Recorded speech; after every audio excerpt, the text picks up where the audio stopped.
Hey everyone, how's it going? I'm Jared Houston and I'm down here at Itaquachara Beach with the one and only Manny Vargas, and I'm going to show you guys how to wax a board properly. The first thing I'm going to tell you about, probably the most important, is that wax will not stick to any other board other than a Turbo Jerry Houston model. So you definitely got to go out there and get that. It comes in a great variety of colors, all tailor-made for a perfect wax job. So once you got your Turbo Jerry Houston bottle, then you're set to go. So with that out the way, basically you just want to go for the most functional wax job you can.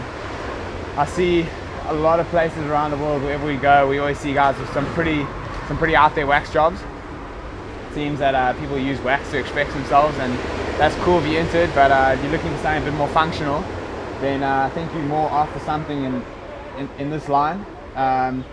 One thing that I would avoid is any wax on the stomach. In the stomach area, I noticed that a lot of people put a lot of wax on the stomach area, and this actually hinders your maneuverability on a bodyboard.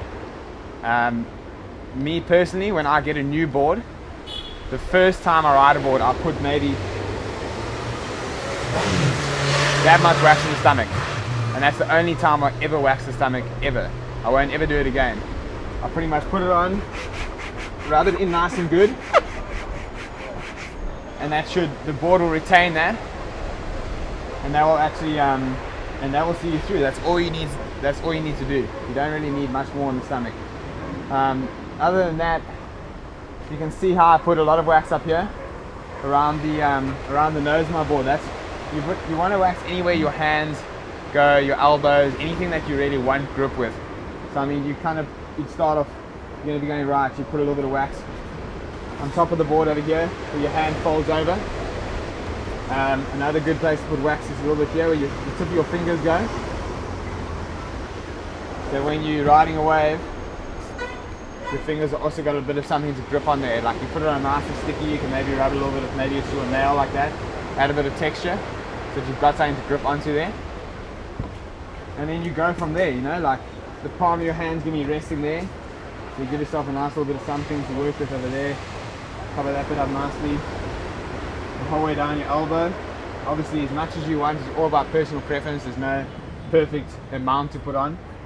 And then another very important part is where your leverage hand will be resting.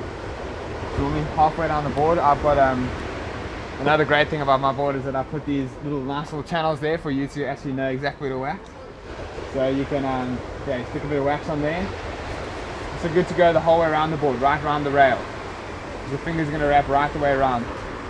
I do notice that some people like to put wax on the inside of their slick over here.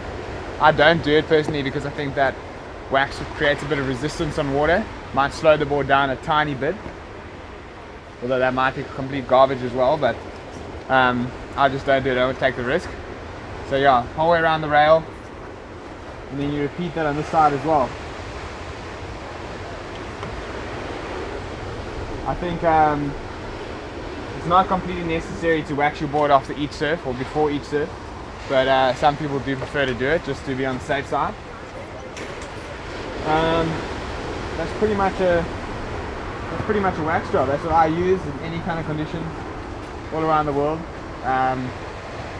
Everyone is different, and people might find they do require a bit of wax in the stomach. I'm not saying it's completely wrong to wax your stomach, but it's a common misconception that you need it.